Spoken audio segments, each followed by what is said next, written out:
We had a wild and disruptive year in 2025. What are the major trends you're seeing in the data and tech industry? It hasn't dawned on us, oh my God, AI is doing data engineering for me. AI is doing all kinds of tasks. This is the worst time to find a job. It is the best time to create something brand new. Oh, should I still even learn to code? Or it's just our LLM's going to write all the code? We have to stop thinking about where the data resides, and we have to start thinking about how do I connect and link the commonality of data. But now we know there's a lot of data in unstructured documents that have been sitting untapped for decades. You can't rely on them to come up with what you want to say. Deck creation can be automated, but the content has to come from your head. We are so fast to declare things dead. Dashboards are dead. ETL is dead. Well, guess what? Mainframes run 70% of financial transactions. Exactly.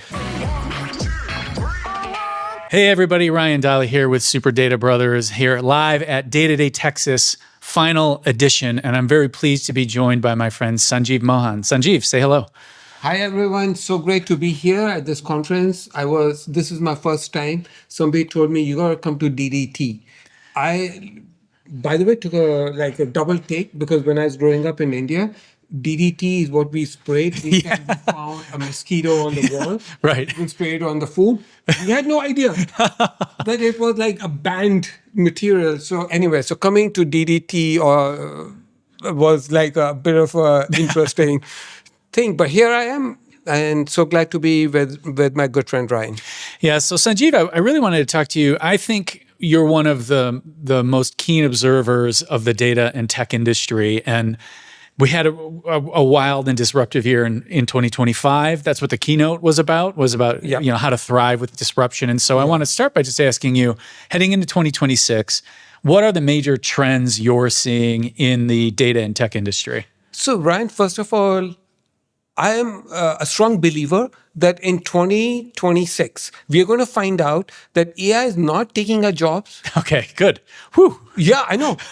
Because it hasn't dawned on us. We are in this initial reaction to, oh my God, AI is doing data engineering for me. AI is doing all kinds of tasks. But the thing is that my advice to people is have an open mind. Because if you this is the worst time to find a job. It is the best time to create something brand new.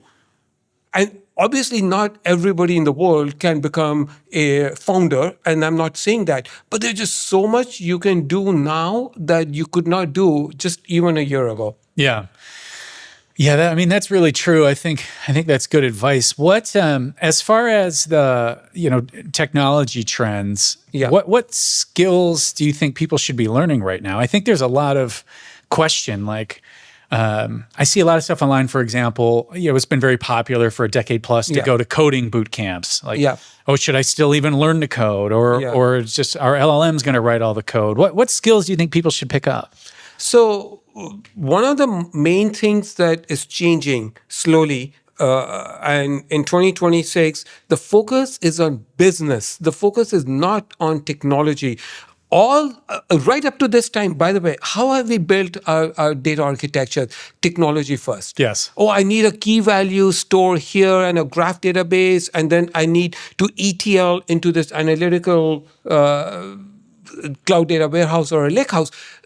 That is not how we should be thinking. We should be thinking, what is the purpose and what is the context? So till last year, we were focused on model. Like this LLM model breaks all benchmarks. Yeah. This year, the entire focus is on context. And context is extracting this semantic meaning of data, which is all over the world.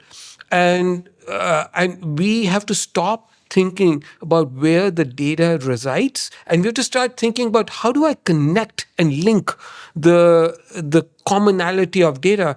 And models are really good at that because they are designed to find that relationship and very context rich. So how do I use the models, the foundation models, to extract the context and think of it like business? Like even if I may add, all the way up to this point, we've been doing structured ETL.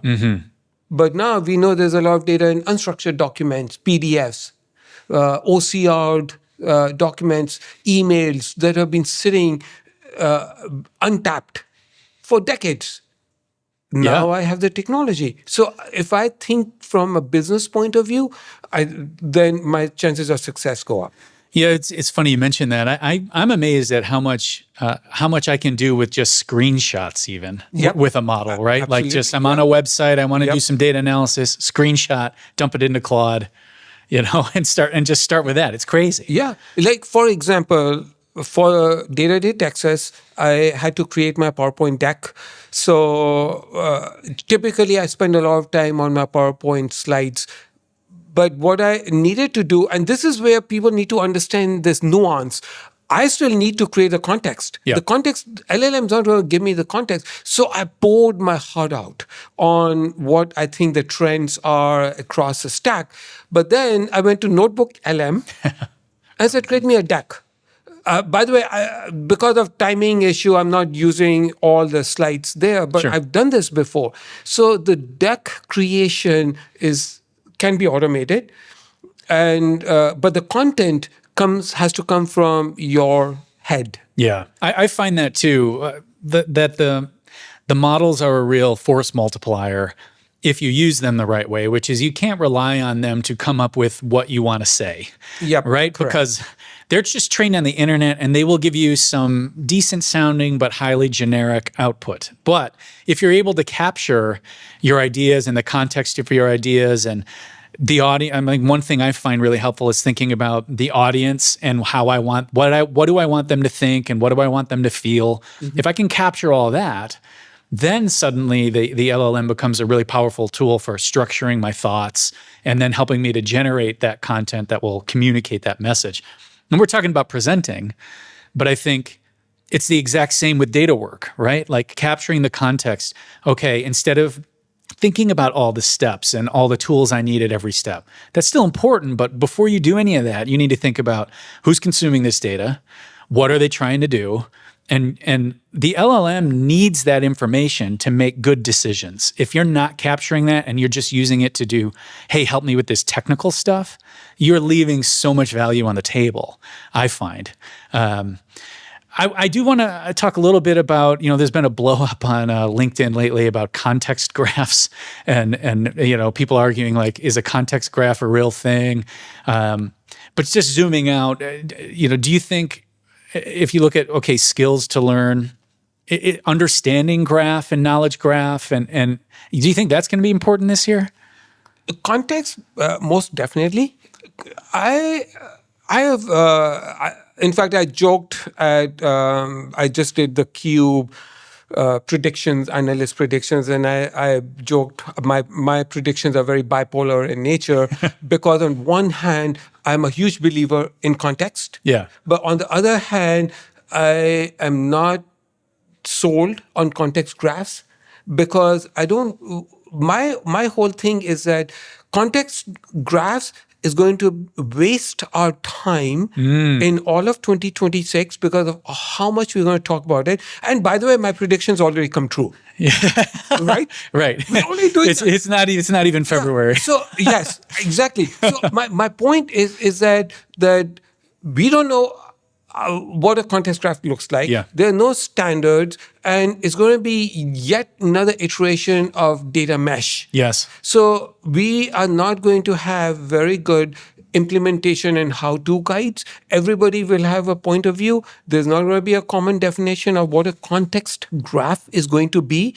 And I'm basing my strong views on knowledge graph, semantic graphs. Knowledge graphs, by the way, first were discussed in 2001 by Sir Tim Berners-Lee in his ontology. There's a paper, right? Yeah, there's a paper. Yep. In fact, that paper talks about agents doing automation. That's wild. In 2001. I did not know that. That was 25 years ago. Yeah. And so my point is that let's not think magically I have an answer. To me, context is a superset of semantics. So if we take baby steps and we haven't succeeded at semantics and making knowledge graphs as the de facto way to reduce hallucinations, how in the world are we going to make the leap to context? Because context now takes it beyond knowledge graph of my transactions into my emails, my web logs, all kinds of stuff. So it's the scope is very wide. All right. Yeah. I mean, it's funny you mentioned data mesh. I mean, I think that's a perfect example of the cycle we have in this industry, which is an idea comes out and there's pressure to have an opinion on it and talk about it before anybody even knows what it is. Yes. And then by the time and then there's this huge gap. Yeah. Where, okay, people maybe it matures into a real thing. Right. Or maybe it doesn't. Correct. And we'll just have to see with the hot topics of early 2026. So you know what happens in social media? We are so fast to declare things dead. Oh, yes. Dashboards are dead. They keep dying. Yes, they keep dying. ETL is dead. Well, guess what? Mainframes run 70% of financial transactions. Exactly. So I've been very careful in not calling things dead. Yeah. But sort of working around it. Even 2 years ago in my annual predictions, I said data mesh and modern data stack are declining. Yes, I remember that. Yeah. And a lot of people protested, but then it turned out it was all right. So I like, for example, in my presentation today, I'm introducing this new concept where instead of ETL, I'm calling it ECL, which is entity context linking. Okay. So instead of extracting the data and transforming it, I'm saying you extract the entity and its context and you link it in a context graph or some ontology or something like that. So I don't want to say ECL is going to kill ETL. What I'm saying is ECL augments ETL. So that way, because we made all this investment in ETL data warehouses, they're not going anywhere. No. But the new approaches are going to start getting adopted. So I think we are at the cusp of very exciting new transformation in our space. That's definitely how it feels. Sanjeev, last question. So what's coming up in 2026 for you? What do we have to look forward to, and how can people keep up with your work? First of all, I'm going to be relieved finishing writing my book. So Wiley came to me and asked me if I would write a book. They found me on LinkedIn posting my own opinions. So I've written a book called Designing AI-Driven Data Foundations. So I'm taking a very vertical, structural look at from operational data stores, analytical, data engineering, BI, AI, governance, operations, and I'm infusing it with how AI is changing each layer of the stack. So I'm at the final stages of writing, then copy editing. So I'm hoping to publish that book and get my life back. Yeah, I know how you feel, Sanjeev. All right. Well, thanks for joining me here today. And, thanks for coming down to the conference, and good luck getting home, right? For those who don't know, we're in the middle of an ice storm here in Austin, so fingers crossed. Yep. My weather prediction said sleet warning, which I guess is better than the massive snowstorm that the rest of the country is going through. But still, flights are getting canceled. Yeah, it's a mess. All right. Take care, everybody. And stay tuned. I will have more interviews for Day-to-Day Texas coming up.